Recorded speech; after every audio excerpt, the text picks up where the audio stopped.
What if I told you that every street name in the UK tells a story? From Baker Street and Church Lane to London Road and the Strand. These are not just names picked at random.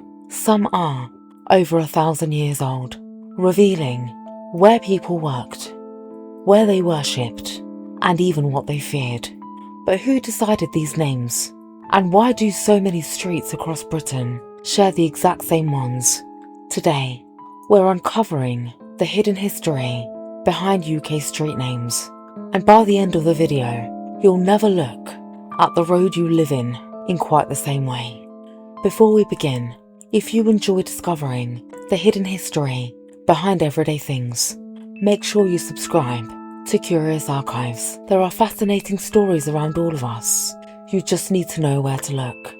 The information presented in this documentary has been gathered from publicly available information, including historical records, official publications, academic sources, and other publicly documented resources.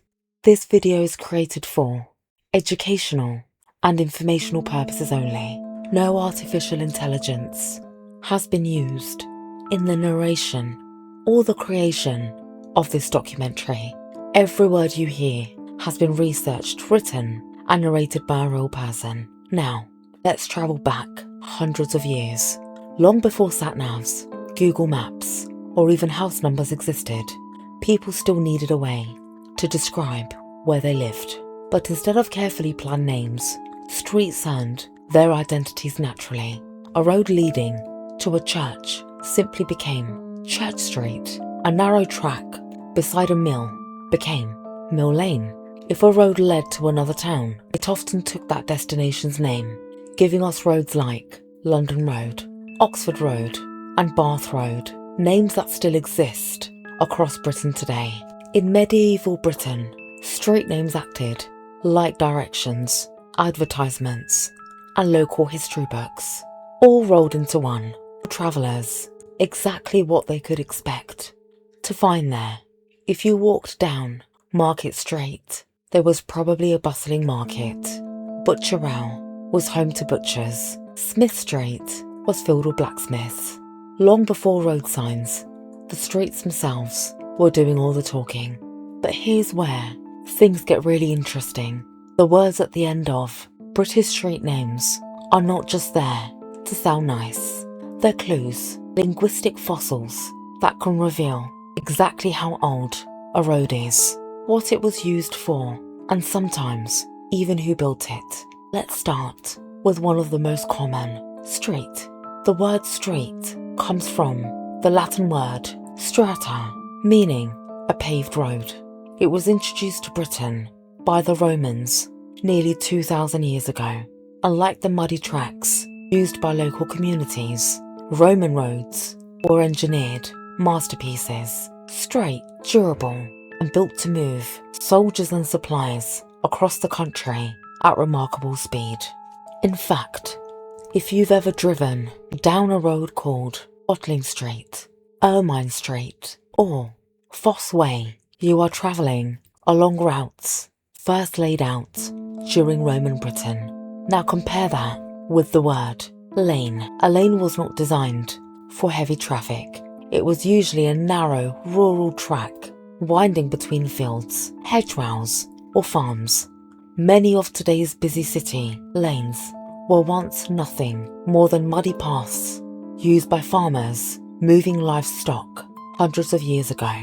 As towns expanded, they simply built around them. Then there's road.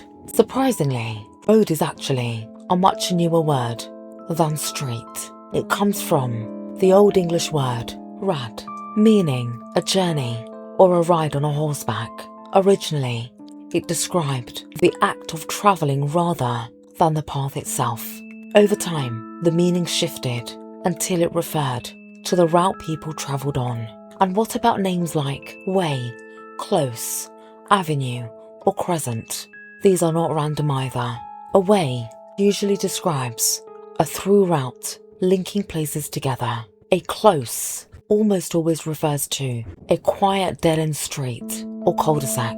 An avenue traditionally described a road lined with trees leading towards a large estate or country house, and a crescent. That name is normally reserved for roads that physically curve into a crescent shape, a tradition popularised during the elegant Georgian period. Even today, many councils still follow these conventions when approving names for new housing developments. But perhaps the most fascinating part is this: street names were never originally intended to preserve history. They were simply practical directions. If the road led to York, people called it York Road. If it passed through a church, it became Church Street. If a blacksmith worked there, it became Smith Street. Nobody imagined those names would still be guiding people hundreds of years later. Without even realizing it, generations of ordinary people created one of Britain's greatest historical records, written not only in books, but on the signs at the end of every road. By the 1800s, Britain had a problem, not with the roads themselves, but with their names. The Industrial Revolution caused towns and cities to explode in size. Entire neighbourhoods seemed to appear almost overnight, and with them came chaos. Imagine being a Victorian postman in London. There wasn't just one King Street. There were dozens, multiple high streets, several church roads, countless Victoria streets. Letters were constantly ending up at the wrong address. Deliveries were delayed, and emergency services often struggled to find the correct location, so something had to change. In 1855, Parliament passed the Metropolis Management Act, giving authorities in London the power to officially regulate street names and house numbering. For the first time, duplicate street names could be changed, confusing layouts could be reorganised, and properties were given consistent numbers. It might not sound revolutionary, but it completely transformed how Britain functioned. Suddenly, delivering mail became faster. Businesses could advertise accurate addresses. Visitors could actually find where they were going. And later, with telephones, ambulances, police, and fire services became commonplace. That organised system proved invaluable. Even today, if a new housing estate is built, the developer doesn't simply choose whatever name they fancy. The local council must approve every proposed street name. They check that it won't be confused with an existing near road by, that it's appropriate for the local area, and in many cases, they encourage names that reflect local history, geography, wildlife, or notable people connected to the community. That's why you'll often find modern estates with road names after ancient woodlands, historic farms, local rivers, famous residents, or long-forgotten industries that once occupied the land. So the next time you drive through a brand new estate, remember, those street names were not chosen by chance. They're often the first chapter in the neighbourhood's history.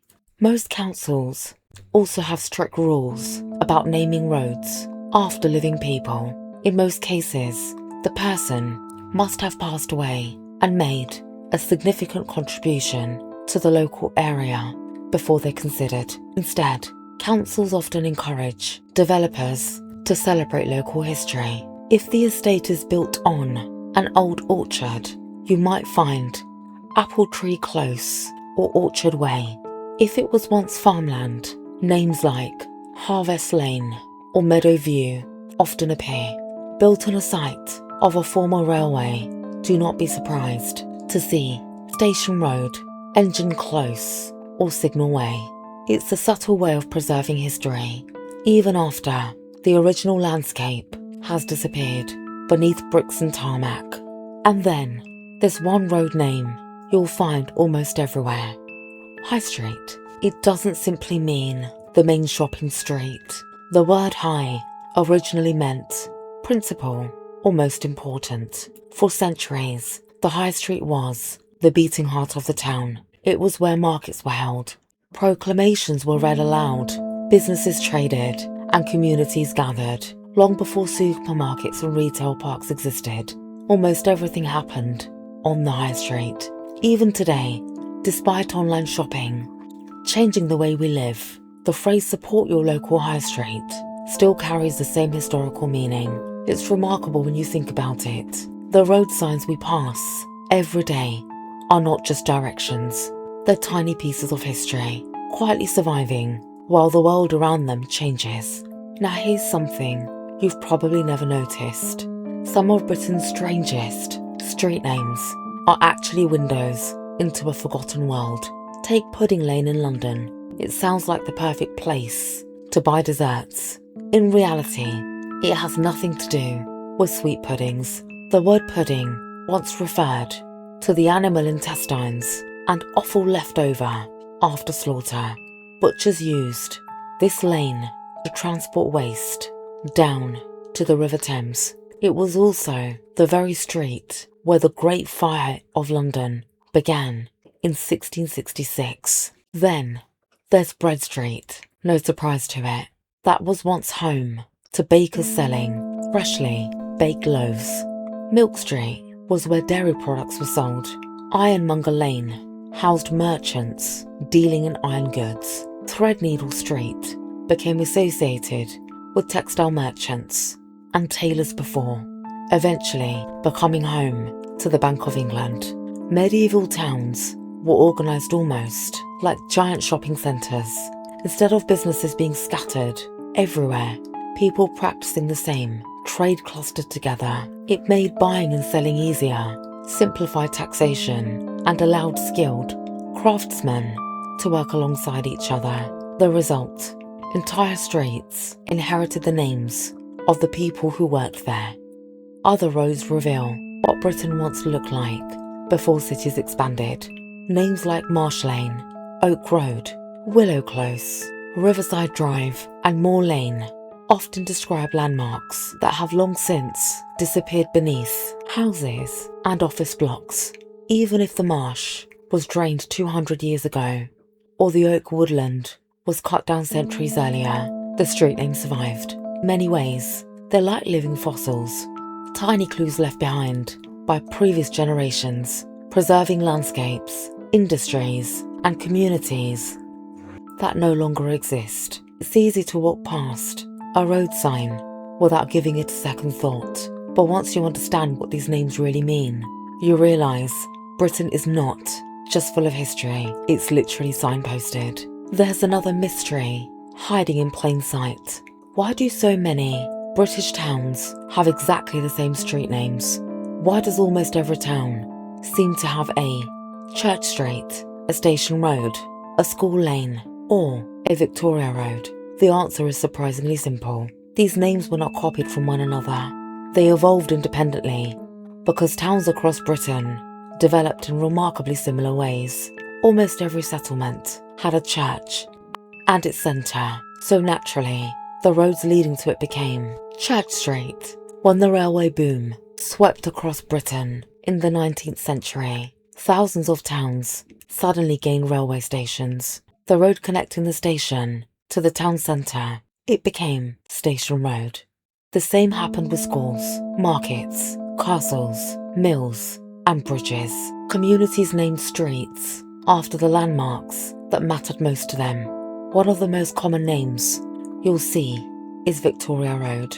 Following Queen Victoria's reign from 1837 to 1901, streets, parks, schools, and public buildings across Britain were named in her honour. It reflected not only respect for the monarch, but also the enormous growth Britain experienced during the Victorian era.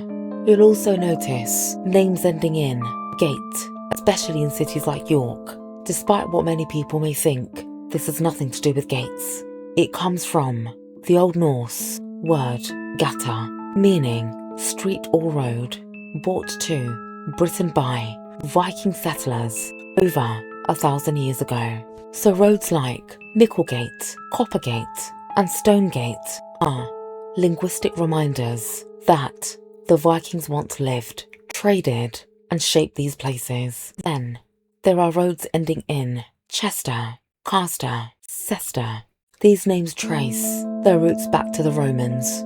They came from the Latin word castra, meaning military camp or fort. Cities like Manchester, Doncaster, Winchester all carry evidence of Britain's Roman past in their very names. It's incredible when you think about it. Every time you type an address into your sat-nav, you are often speaking words created by Romans, Anglo-Saxons, Vikings, and medieval Britons. Thousands of years of history are hidden inside something as ordinary as a street sign. Now, for one of my favourite parts. Britain is home to some of the strangest street names you'll find anywhere in the world. Some are hilarious, some are confusing, and some preserve stories that would otherwise have been lost forever. Let's start in York. There's a tiny street called Whip-Ma-Whop-Ma-Gate. It's only around 30 metres long and is often described as one of the shortest streets in Britain. Despite ending in gate, remember, that doesn't mean a gate at all. It's the Old Norse word gata, meaning street. As for the name itself, historians still debate its exact meaning, but one popular interpretation is that it roughly meant neither one thing nor the other. In other words, it was such an odd little street that people struggled to describe it. Then, there's one of the most controversial names in medieval Britain, Gropecunt Lane. You'll no longer find it on modern maps because almost every example was renamed centuries ago. During the Middle Ages, these streets were associated with areas where prostitution took place. The name was blunt, descriptive, and reflected the direct way medieval communities often named their locations. As society changed and attitudes became more conservative, these streets were gradually renamed to more respectable alternatives. Today, historians study them as reminders of what life really looked like, not just the polished version found in history books. London gives us another famous example, Petticoat Lane. Despite the name, there has never officially been a road called Petticoat Lane. The famous market actually occupies Middlesex Street, but generations of Londoners kept using the nickname because the area became famous for selling second-hand clothes and garments, including petticoats. Then there's another, Ha Road in south-east London. It sounds like someone was playing a joke. In reality, it's named after ha, a type of hidden ditch used on a large country estate. From a distance, it looked like uninterrupted countryside while secretly keeping livestock away from the house without blocking the view. Even road names can preserve forgotten landscape design, and perhaps the strangest of them all, some towns genuinely have roads called No Name Street. The irony? The street's official name is literally No Name Street. It proves one thing: street names don't have to be grand or impressive to become part of history. Whether they're named after Roman soldiers, Viking settlers, medieval markets, Victorian engineers, or simply a forgotten footpath through a field, every one of them tells us something about the people who came before us. Sometimes the biggest stories are hiding in the smallest places. So the next time you step outside your front door, take a look at the street sign and ask yourself, why is it called that? Because the chances are the answer is not random. It could trace its origins back to Roman Britain. It might preserve a Viking word that survived for over thousands of years. It could mark the site of an ancient marketplace, a medieval blacksmith's workshop, a forgotten river, or even a field that disappeared centuries ago. Every street name is a piece of Britain's story, and that's what makes history so fascinating. It isn't locked away in museums. It is not only found in castles or ancient manuscripts. Sometimes it's right in front of us, hidden in plain sight, waiting for someone to ask one simple question. why, and that's exactly what Curious Archives is all about. Finding the extraordinary, hidden inside the ordinary. If you enjoyed this documentary, please consider liking the video and subscribing to Curious Archives. It genuinely helps the channel grow and allows us to keep creating documentaries, uncovering the hidden history behind everyday Britain, and would love to hear from you. What's the strangest street name you've ever seen? Thank you for spending your time with me today. Until next time, stay curious, because history is closer than you think.